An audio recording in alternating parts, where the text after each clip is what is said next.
Tên những trường danh giá như Đại học Oxford, Cambridge, Harvard, MIT hay Princeton chắc là các bạn nghe lần đầu tiên trong những bài học tiếng Anh của mình. Đã bao giờ các bạn nghĩ là sẽ một ngày nào đó mình sẽ được học tại những ngôi trường danh tiếng này? Liệu ước mơ đó có quá xa vời, có tạo quá nhiều áp lực, hay có đáng theo đuổi ước mơ này hay không? Các bạn có muốn nghe tận tai người cầm cân nảy mực trong tuyển sinh vào các trường đại học danh giá này? Hãy theo mình đến thành phố Boston, Cambridge ở Mỹ là cái nôi của những trường đại học danh giá và cùng phỏng vấn vị hiệu phó chuyên trách về tuyển sinh của trường đại học MIT.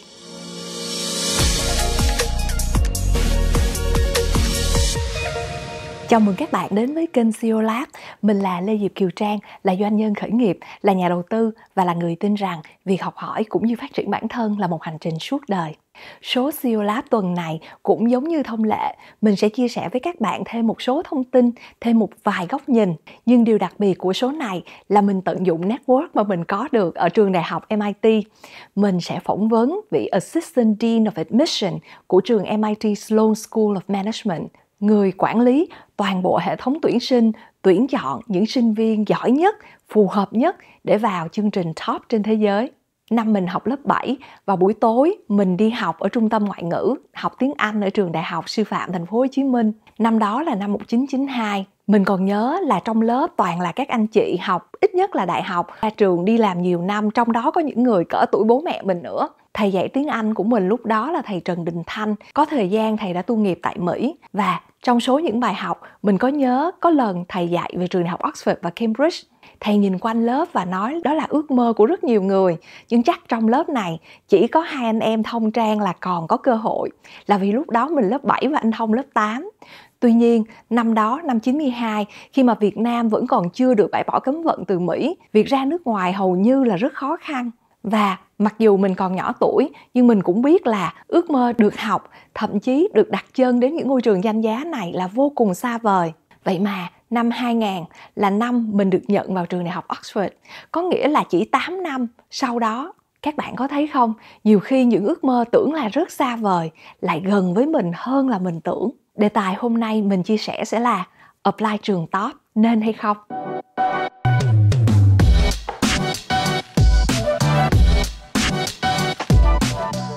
Hi, Dawna. Hi. Thanks so much for giving your time today. Oh, it's my pleasure. I'm very excited about my upcoming trip. Wonderful, wonderful. And today I would like to introduce you to my audience on Okay. CEO Lab. Basically, CEO Lab is a community of young professionals who want to continue their education so they can participate in workplace as well as make contribution to the society around them. And CEO Lab, let me introduce Dawna Levenson. She's the Assistant Dean of Admission at Sloan School of Management at MIT. It's a privilege to have my job, and I love it every day of it. So I'm always excited to talk about it, about our programs, about our community. Let's go. So first of all, I would like to hear more about Sloan. I was here 15 years ago. I'm sure there are a lot of new courses, a lot of changes. So if a young person or a mid-career person want to continue education and want to learn more about business as well as get updated with the technology, then what are the options that they have at Sloan? No better place than to come here. And we actually have what we call a portfolio of programs.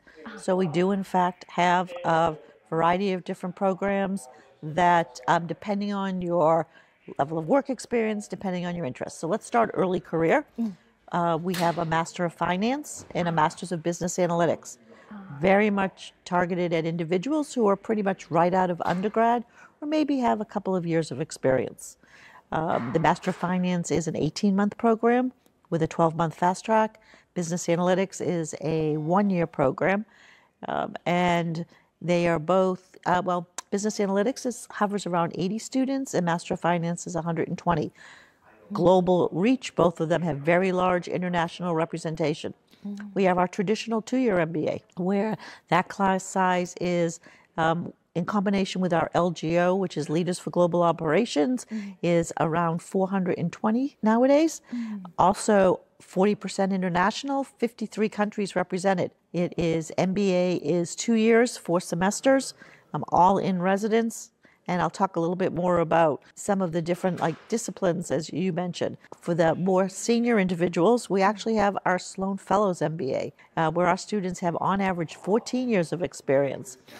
Individuals with 10 or more may really want to consider this program. It is 1 year to the day. It begins in the month of June and then goes all the way through May. And it's a full immersion program.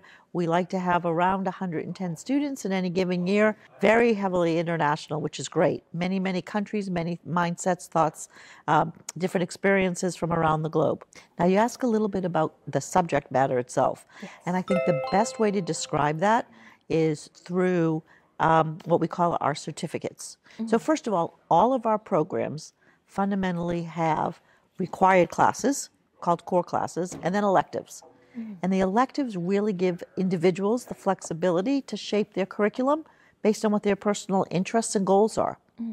We have 7 certificates, and those are in areas such as finance, entrepreneurship, enterprise management, sustainability, healthcare, business analytics, and product management. And you can think of a certificate as a concentration or as a roadmap. And in particular, if you're an MBA student or a Sloan Fellow and you're thinking about how you want to shape your electives, you could look to one of these certificates as a way to identify a series of courses and a community of individuals who share your interest in one of those areas. That's wonderful. Let me step one step back and ask in more details about the different courses. So the Master of Finance and Master of Business Analytics are new to me. They were not around when I was here. Could you share with us the difference between these two subjects? Sure. Because I guess somebody straight out of college, strong in analytics, may be interested in both. Absolutely, that's great. So actually, I'd love to add, Master of Finance was actually launched first. We launched it in around 2009, right after the financial crisis here. We had faculty who felt really, really strongly that after a financial crisis, there's no better time to launch a new finance program that's really embodies ethics and strong financial practices. So Master of Finance really focuses very much on the financial, fundamentals of finance. Within, this is going to be a little confusing, so I apologize. In addition to the certificates within the MFin program, we also have a few concentrations. So if you're interested in corporate finance, if you're interested in investment banking, investment management, you can also pursue one of those within. So it's very, again, flexible based on what your specific interest is in finance. The majority of our MFin students do go work in financial services right after the program. We have some who will go into consulting, but very much focused on the financial services sector. Business analytics degree was created back in 2016, I think. So it was maybe 4 or 5 years later, 6 years later. And it was created out of our Operations Research Center. So even though the program is not that old, it's very well rooted in an entity that's been around for a very long time. And it was, I really think, in response to a recognition that we live in a data-driven world. The business world today, the decisions that you make are all data-driven. And we felt that there was a need and demand to create a program where our students learn the constructs, they learn the models, they understand what they can do, and then they learn how to apply it in a business setting to make sound business decisions. Wonderful. Do we have people apply to both? Absolutely. And will that put them at any disadvantage? No. And it's interesting, we treat the two programs very separately. We interview separately. In the end, we always end up with a handful of people who get admitted to both. And then I actually reach out to them and say, I'd be happy to have a chat. I don't care which one of our programs you join, as long as you join one of them. And it's usually a little bit of a split, so it works very, very well. Great, great. One question that I'm sure a lot of them may have for you is that, what kind of students are you looking for these two programs? Yep. Okay, great question. A lot of similarities, a few little differences. So, outstanding academics for both programs. And for both programs, really advanced math courses in the classroom, as well as programming, demonstrated strong programming skills. For the Master of Finance, we are looking for evidence of your passion for the field of finance, and in particular, perhaps a couple of internships that you may have done throughout your undergraduate experience, involvement in a finance club or some of the different finance competitions that are now out there. But business analytics, it's much more focused really on the academics. Experience is always helpful, but not necessarily required. And so for both programs, and I would say not just for these two programs, but for all of our programs, we look for individuals who really like to be part of a team setting. So much of the classwork that you'll be doing here, again, regardless of the program, you're doing in a team setting. And so being a good teammate, celebrating successes of others, knowing when to perhaps lead and when to follow are all qualities that we're also looking for candidates for these two programs. Awesome. So how would you evaluate if the candidates all possess these personalities or these qualities coming in? So we have a model that we use to help us assess candidates across all of our programs. It's modified slightly depending on the program. And we really, throughout the process, which includes both the written application as well as a face-to-face interview, we interview individuals. Before the pandemic, it was all in person. Now it's actually all via Zoom, and we're very comfortable with that. And throughout this process, we're looking for evidence of certain qualities that we're actually assessing on two dimensions. One is demonstrated success, and the other are personal attributes. On the demonstrated success front, it's really around your undergraduate performance, if in fact you have a graduate degree, GMAT or GRE, although it's not required for either of those two, it's an extra data point, certifications you may have, as well as any work experience. And then on the other axis is personal attributes. That's where the relationship building, being able to effectively challenge the status quo, being able to convince others, that's where all of those qualities come into play. And we're looking for, we have trained readers who are looking for evidence of these competencies throughout the written application, as well as then we have interviewers looking for them throughout the interview process. Wonderful. I know that is the part that most candidates spend a lot of time on, but for those who apply directly from Vietnam may not have the experience of demonstrating it in the format of an essay and an interview, because for the Asian education system, we only took exams all the way until we applied for master degrees. Yeah. So let's go to the MBA. What are you looking for in an MBA candidate? Yep. When I'm sitting talking to an MBA prospect, I'm asking myself three questions. One, can he or she do the work? We would never want to admit somebody to any one of our programs who hasn't demonstrated the ability to be successful in a Sloan classroom. And that demonstrated success that I talked about for MFin, Master of Finance, and Business Analytics applies as well to MBAs. So it's ability to be successful in the classroom. Number two, though, for MBA more so than the others, is really around impact. We're looking for individuals who have demonstrated the desire, the ability to make a difference, make an impact, contribute in your work environment before you came, contribute in the Sloan community, and then go out and contribute and change the world once you graduate. And then the third, again, is around the interpersonal skills. So being a good teammate. On the MBA side, your entire first semester are required classes, which is called your core curriculum. You are paired up in a group of 6 or 7 individuals, which is your core team. And with that group of individuals, you are doing all of your assignments that first semester. Yeah. So the ability to work in a team environment, really, really important for the MBAs. Yeah, I remember that experience. And that core team, I'm still in touch with them.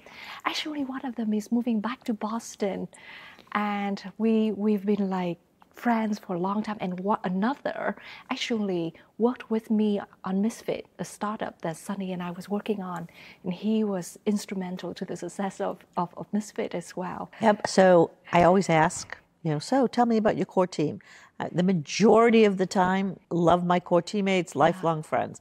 once in a while. Yeah. I can't wait for the semester to be over. Yeah. But that's only once in a while, Yeah, really. yeah. It's a great way also just to provide, like, not for things to be overwhelming. Yeah. You know, the size of the program of the MBA program is definitely something worth noting.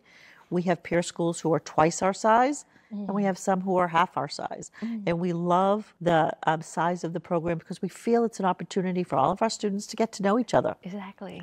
We help facilitate that by put you in cohorts of 72 this year, and then core teams of 6 or 7. And so it's a very manageable way to really get to meet everybody, core team, cohort, and then your class. Indeed, indeed.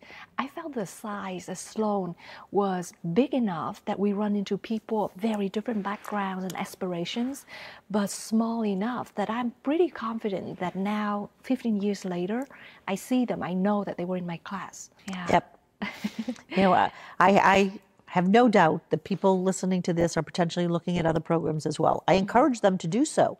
And though there are certain, in your mind, when you're looking at different programs and comparing them, identify a handful of attributes, characteristics that you want to compare. And one of them, in fact, should be the class size. Another is, in fact, how big the core curriculum is.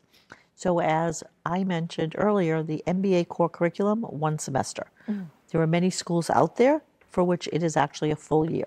Wow. Which then leaves you only 50% to really shape, as opposed to for us it's 75%. One other thing, if I could add, as much as our students have flexibility, so do our faculty. So we are not a case-based school. We are not a one-size-fits-all. As a student, you are going to take classes that are traditional lectures and problem sets, maybe with some cases sprinkled in. You're going to do a lot of project-based classes, a lot.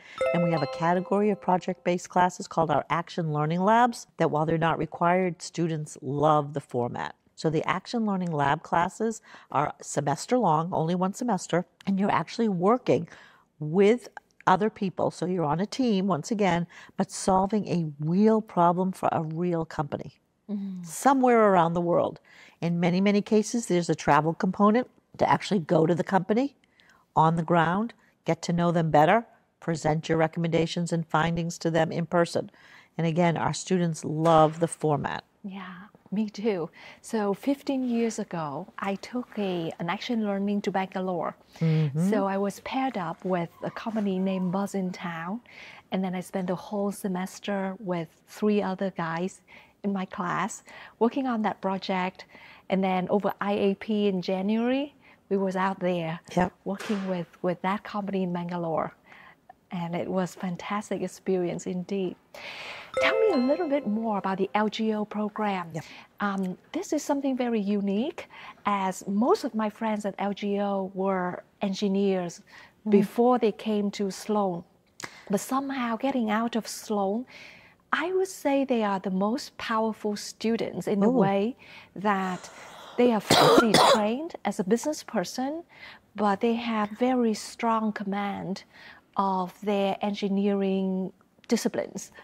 So LGO stands for Leaders for Global Operations, and this is an opportunity to get both an MBA and an engineering master's in 2 full years. Our LGO students actually start earlier than the MBA, so they start the June before and spend that whole summer together taking engineering classes and a few other LGO specific classes. When we talk about the MBA program overall, it's usually combined LGO and MBA. So the LGO cohort is around 45 to 50 every year. They then, in the fall, that first fall, they're integrated into the MBA core teams and taking the core classes. And then after that, they're taking a mix of their engineering and Sloan classes for the remainder. One additional note, though, is LGO students do a 6-month internship, one of many amazing partner companies.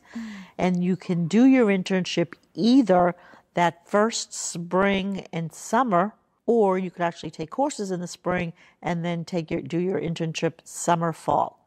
The downside of summer, fall is that you've taken your core classes the first fall. If you're on your internship your second fall, you really don't have the opportunity to take any classes that are only offered in the fall. I see. They understand all of this, and for a variety of reasons, people choose one versus the other.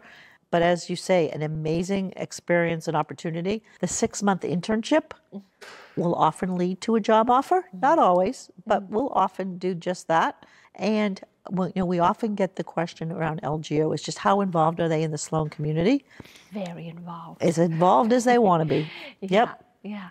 I have a handful of LGO friends that at least a few of them later on became a product manager at Google. And she was very good at that. And sometimes couldn't remember that she was an LGO student or non-LGO student. But I just know that the day she graduated, she held two certificates. That's amazing. That's how I remember them. Yeah. That's amazing. And I've heard that there's also the joint degree with Harvard Kennedy School. How does that work? Yeah, so you have to apply to both. So it's the Master's in Policy from the Kennedy School and your 2-year MBA. These are both 2-year programs. And what you have the ability to do is shave 1 semester off of each, so you're shaving a year. So you're getting 2 degrees in 3 years as opposed to 4.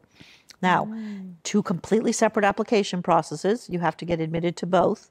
We've recently made some adjustments. So we're asking you, if you're interested in doing this, to actually apply to Sloan in our round 2. We'll get to the application process in a few minutes, right? But we have multiple rounds. So this is in round 2. And we're currently asking people to first spend their first year at the Kennedy School, then their second year at Sloan, and then the third year, a semester at each. I see. Yeah, since you started on it, could you explain to the candidates about round 1, round 2? Does it mean that if they miss round 1, the chance they got in became slim? No. Well, so MBA, I'm going to focus on MBA. The MBA program has 3 rounds. First round actually just passed, and we're busy reading applications. The round 2 deadline is the 3rd week in January. Round 3 deadline is in April. I would say this, round 1 versus round 2, not such a big difference. But if you're listening to our conversation today, I would not wait till round 3 to apply. And it's not because we have quotas, it's because we don't have quotas. At any point in time, we're actually looking to admit the most qualified people to our class of 370, 380 MBA only when you factor out the LGOs. The only thing I can tell you for sure is that we'll have 370 seats to fill in round 1, and we will have less. We will have fewer in round 2. Yeah. Hopefully, otherwise we've done something wrong. And much fewer in round 3, I guess. And especially for somebody perhaps traveling from such a far distance, the earlier you get notification that you've been admitted, the earlier you can start making plans. The other thing I would add is if you apply in round 1, there's also the chance that you'd be waitlisted from round 1, and therefore you're considered as part of the round 2 pool. So that gives you actually another chance. And we absolutely do admit round 1 waitlist people, in some cases before a round 2 candidate, because they may be more qualified. Since we start on application, I would like to ask on behalf of the candidates who have not studied abroad. So their whole entire academic career was in Vietnam. They took probably 2 to 5, 6, 7 years of work experience. And they must have been very driven to pause their career and look for opportunities to further their education, especially to one of the top universities in the world like MIT. Now, they don't have the experience of making them stand out in terms of written essay or interviews. What is your advice based on your experience? Because I know there were a ton of candidates like that getting into Sloan. Why were they successful? So I think actually anybody has an opportunity to get into Sloan. And we've structured our application process in such a way that it really gives you the chance to show us who you are. We have a cover letter. So let me say this. We have a cover letter, a resume we require, a 60-second video to introduce yourself to your future classmates, and now this required essay where you tell us a bit about your background. And I believe that those 4 components together give you ample opportunity, regardless of where you are from, to tell your story. And to tell it in such a way that we want to learn more about you, which means you'd be invited for an interview. So your resume is very much your work history. And in that, like any well-written resume, it should be impactful. Not just that you work somewhere, but what did you do? How did you make a difference? Your video is introducing yourself to your future classmates. What are you passionate about? What do you want your 400 new best friends to know about you? Have fun with it, too. We then have the background question. So tell us a little bit about you, your family background, really things that have shaped the person you are today. And then finally, that cover letter, which is only 300 words or less, tie that all together and begin to tell us why MIT Sloan. You cannot possibly tell us everything in 300 words. We understand that, but we want you to tell us enough for us to want to know more about you. And I believe anybody from anywhere has the opportunity to shine through those 4. I believe so too. Back in my day, we didn't have the 60-second Best video. part of the application. I know. That's really a lot of fun. A great idea, indeed. Yeah. Another concern of international students, especially those from Vietnam, is around funding. Working in Vietnam, as you may know, the salary that they make, the saving that they could have is limited. What are the available options or access to funding that applicants from Vietnam could look for? So our fellowships are currently merit-based, which means we don't have need-based funding. What's great to be able to say to this audience is we actually have dedicated fellowship for people from the ASEAN region. And so they're independent. So admissions is completely independent of any kind of fellowship discussion or need or anything. Once admitted, though, somebody from the region, somebody from Vietnam, is in fact eligible for the ASEAN fellowship. Now, I know your next question is going to be like, is there a dollar amount tied to that? I'm so hesitant to put that out there because it really fluctuates a lot. But I think it's very encouraging to let people know. And this is not something that I'm able to say, to anybody anywhere in the world. But here in particular, there is dedicated funding. Wonderful, wonderful. And I would move on to the next courses for those with more extensive working experience, because that is also a group very eager to learn candidates from Vietnam. Could you tell us a little bit more about the Sloan Fellow program? Absolutely. So just to be complete, we actually have the Sloan Fellows program, which is 12-month in residence. We also have an executive MBA, which is 20 months, but it's every third weekend, and so the logistics of coming here from Vietnam may be a little tricky. However, we do have people who have the ability, perhaps they're working for a global organization, to actually work for their company in the States for 2 years, and while they're here, be able to go back and forth to the program. So I did want to mention the EMBA as well. Sloan Fellows, amazing program. 12 months in residence. It begins the first week in June. So our Sloan Fellows have a summer semester and then fall and spring. Class size tends to be around 110. A large percentage Decent size. Yep, a large percentage are international. What we've seen it has evolved a bit in terms of who attends Sloan Fellows. I have to be honest, 20 years ago, it was heavily attended by sponsored students from their companies.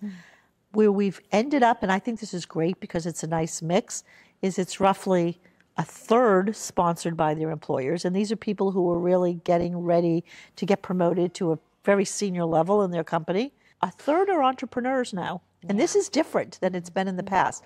And these are mostly entrepreneurs who perhaps have just sold a company, have just hit a huge milestone.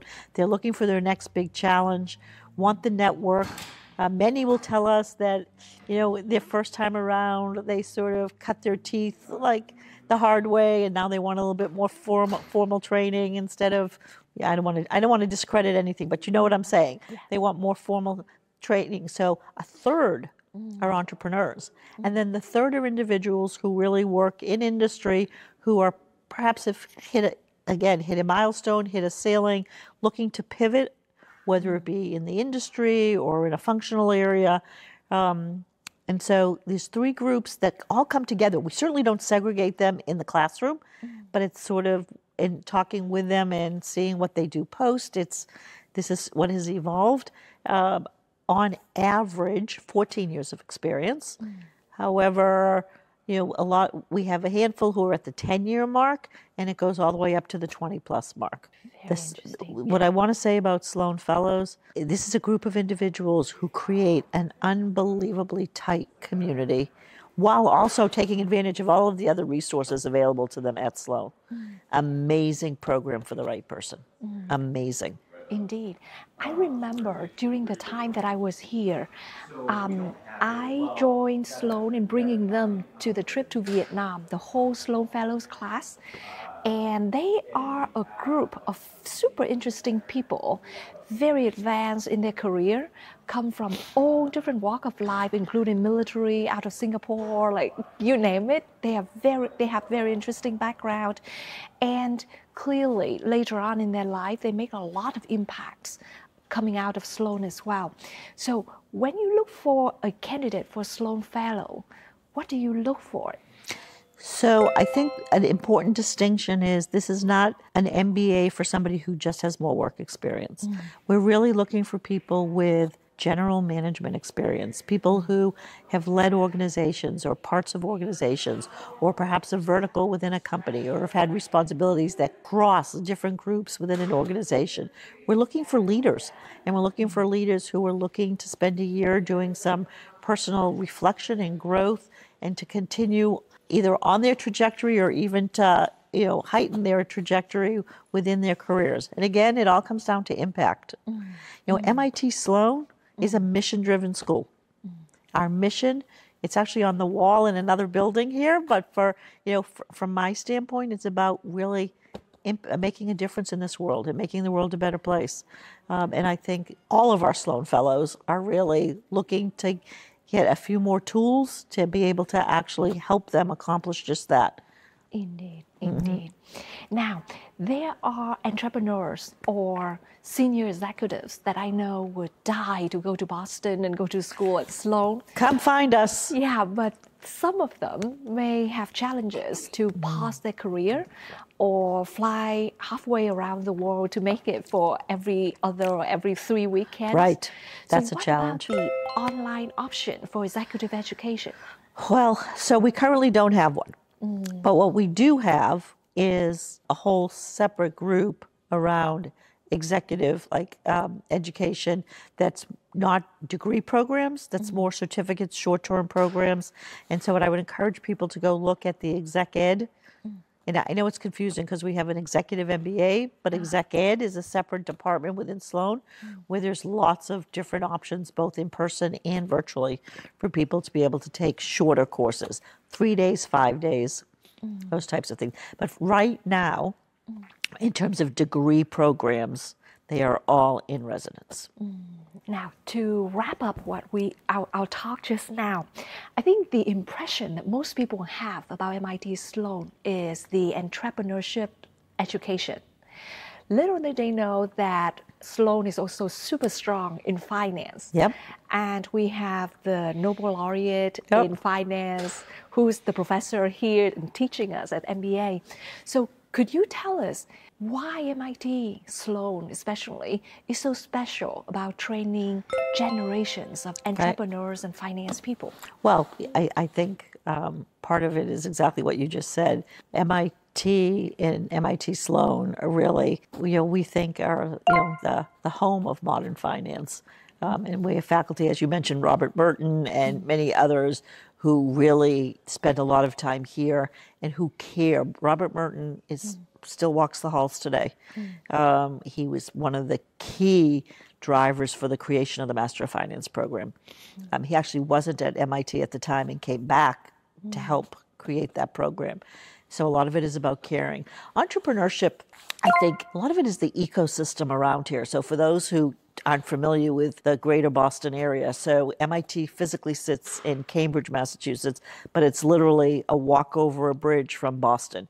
And when you look at the greater Boston ecosystem, there's so much happening around entrepreneurship in a variety of fields. I wouldn't want to not mention that just the whole healthcare space in particular, and drug development. And so I remember last year, if I could share a short story, when the dean at the time stood up in front of, I can't remember if it was, I'm guessing it was during an orientation, and looked to his right and said, that's where the Moderna vaccine was created, during the time of the pandemic. And he looked to his left and he said, that's where the Pfizer vaccine was developed. And then he looked and he said something about the J&J, just sort of highlighting the fact that we are here in a geographical area where there's all kinds of innovation taking place, whether it be healthcare, drug development, you name it. Wonderful. I'm super proud of it. Seriously, Dawna, whenever coming back to Boston, I feel like there's so much privileges that I had in my life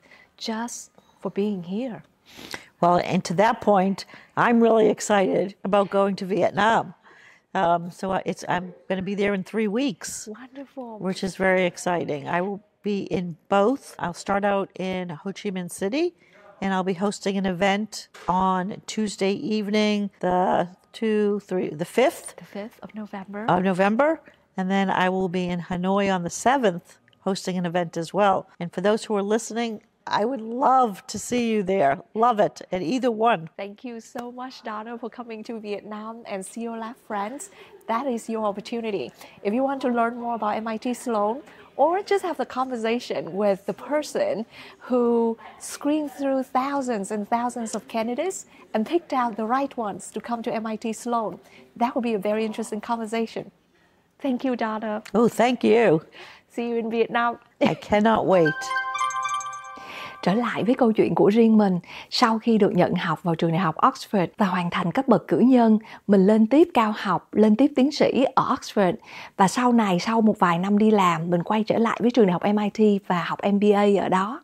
Nói đến những trường top trên thế giới, ở Anh có Oxford, Cambridge, và bên cạnh đó còn nhiều trường ở London rất giỏi, ví dụ như LSE, Imperial, UCL, vân vân và vân vân. Ở Mỹ chắc các bạn nghe về khối trường như là Ivy League. Đó là những trường đại học có truyền thống lâu đời, thường nằm về khu Đông Bắc của nước Mỹ. Tuy nhiên bên cạnh đó còn rất nhiều trường nổi tiếng khác ở Mỹ và chất lượng cũng như uy tín rất cao trên thế giới. Và nếu các bạn mở rộng ra bên ngoài nước Mỹ, ở Pháp, ở Thụy Sĩ, ở Singapore, ở Nhật Bản, còn rất nhiều trường đại học danh giá. Và chỉ cần các bạn không ngừng ước mơ và dành hết tâm huyết của mình ước mơ này, biết đâu một ngày nào đó ước mơ của bạn sẽ trở thành sự thật. Trường đại học MIT nổi tiếng với những khối ngành về khoa học kỹ thuật, và vì vậy MIT Sloan School of Management rất nổi tiếng về entrepreneurship, là kinh doanh khởi nghiệp. Nếu các bạn có theo dõi số lần trước mình chia sẻ ở COLab, mình có giới thiệu về trường đại học MIT học phải đi đôi với hành, cũng như trường đại học Oxford học bằng phương pháp tranh luận. Các bạn có lẽ đã biết là nếu như lấy tất cả các công ty mà cựu sinh viên của trường đại học MIT đã xây dựng thì tổng doanh số của các công ty này sẽ là một nền kinh tế lớn thứ 10 trên toàn thế giới. Ít người biết rằng trường đại học MIT còn rất nổi tiếng về ngành tài chính, có lẽ cũng nhờ vào thế mạnh của mình trong các môn khoa học kỹ thuật, toán học, vật lý học. Thầy Robert Merton là người đã đặt những nền móng rất vững vàng trong ngành tài chính của trường MIT Sloan School of Management. Thầy là người đã nhận được giải thưởng Nobel danh giá trong ngành kinh tế học, là cha đẻ của M&M Theorem mà chắc các bạn đã có nghe qua. Và trong tháng 10 năm 2024 lần này, trường MIT Sloan còn đón nhận một tin vui là thầy Simon Johnson cũng vừa mới nhận được giải thưởng Nobel cho đề tài nghiên cứu là sự hình thành của các tổ chức đã tạo nên sự thịnh vượng như thế nào. Hy vọng cuộc trò chuyện với cô hiệu phó Dawna Levenson vừa rồi đã mở ra cho các bạn một cái góc nhìn là trường đại học MIT nói riêng và các trường danh giá nói chung tìm kiếm những gì trong những thí sinh ứng tuyển vào trường. Họ không chỉ tìm kiếm những người có chuyên môn hay học thuật rất là vững chắc, mà còn tìm kiếm những người mà ở đó họ sẽ thành công trong tương lai và đặc biệt là đem đến những tác động tích cực cho cuộc sống xung quanh mình. Mình chọn phỏng vấn cô hiệu phó tuyển sinh vào trường MIT Sloan School of Management là một trường sau đại học, là vì khán giả của COLab hầu hết là các bạn professionals đang làm việc và đang băn khoăn liệu hành trình tiếp tục phát triển bản thân của mình nên là con đường đi du học hay là vừa học vừa làm. Đón nhận những ý kiến đóng góp từ các bạn, CEO Lab lần này sẽ năng nổ hơn trong việc kết nối offline. Vì vậy, CEO Lab đang có 2 event sắp tới mà sẽ giúp cho các bạn trả lời câu hỏi này một cách tự tin hơn. Sự kiện thứ nhất sẽ diễn ra vào tối ngày 26 tháng 10, Networking Dinner với anh Võ Sáng Xuân Vinh, sẽ dành cho các bạn đi theo khối ngành đầu tư về tài chính và đang băn khoăn với việc là có nên thi chứng chỉ CFA hay không, hay là chọn con đường du học. Sự kiện thứ hai là một buổi tối Information Session mà trường MIT Sloan School of Management đích thân đến Việt Nam để tìm hiểu và gặp gỡ các bạn thí sinh và hy vọng sẽ đón nhận thêm nhiều hồ sơ tuyển sinh vào trường. Cô hiệu phó Dawna Levenson sẽ có mặt ở sự kiện này ở thành phố Hồ Chí Minh vào tối ngày 5 tháng 11. Cả hai sự kiện ở thành phố Hồ Chí Minh đều diễn ra ở Shiso Rooftop Restaurant ở quận 2. Các bạn trong cộng đồng CEO Lab nhớ đăng ký tham dự nha. CEO Lab cũng không quên các bạn khán giả ở Hà Nội. Chương trình của MIT Sloan cũng sẽ tổ chức vào tối ngày 7 tháng 11 tại Hà Nội. Và các bạn khán giả ở Singapore nếu không thể quay về Việt Nam thì MIT Sloan sẽ có mặt ở Singapore vào tối ngày 28 tháng 10. Các bạn nhớ theo dõi và đăng ký vào đường link RSVP ở bên dưới. CEO Lab rất vui được đồng hành cùng các bạn trên con đường không ngừng phát triển bản thân. Và lời cuối cùng mình muốn chia sẻ với các bạn, nếu như các bạn quyết định đi du học thì bao công sức mà mình phải khép lại việc đi làm, dốc hết tiền bạc dành dụm được, cũng như công sức 1 năm hay 2 năm trong quá trình tuyển sinh, trước sau các bạn cũng phải dành một nỗ lực rất lớn. Vậy thì tại sao không apply luôn vào các trường top? Nhiều khi nó không khó, không quá xa vời như các bạn nghĩ. Điều quan trọng là làm sao các bạn có thể giới thiệu mình với các trường này một cách đặc sắc nhất. Chúc cho các bạn thành công và con đường học hỏi không ngừng phát triển bản thân luôn luôn là một hành trình thú vị. Trong số kế tiếp, CEO Lab sẽ phỏng vấn một bạn sinh viên đang theo học chương trình MBA tại MIT, Đặng Ngọc Yên Khanh. Câu chuyện của Khanh bắt đầu từ những năm cấp 2, lớn lên ở Đà Nẵng. Bạn tự học tiếng Anh và tự nung nấu ước mơ tìm học bổng đi du học ở nước ngoài. Ước mơ đó chắc chắn là rất xa vời. Nhưng từng bước một, Khanh đã xin được học bổng toàn phần cho 4 năm trung học ở Mỹ. Sau đó lại tiếp tục được học bổng toàn phần ở trường đại học Dartmouth, là một trong số các trường Ivy League ở Mỹ. Khi ra trường, Khanh làm việc trong công ty khởi nghiệp ở Mỹ và Việt Nam. Và năm nay, bạn bắt đầu với chương trình MBA tại MIT. Mời các bạn đón xem số thứ 5 tuần sau lúc 8 giờ tối. Học bổng toàn phần Đại học Ivy League. How? Nếu các bạn yêu thích những podcast của CEO Lab, đừng quên like và subscribe vào channel để chương trình có thể gửi thông báo đến các bạn khi đăng tải các nội dung mới. Nếu các bạn muốn được thảo luận sâu sắc hơn, hãy đến trang nhà ceolab.vn và đăng ký thành viên vào CEO Lab Community. Ở đây, mọi người sẽ chia sẻ danh tính và khi phù hợp sẽ có những hoạt động trong cộng đồng để chúng ta cùng giúp nhau trưởng thành.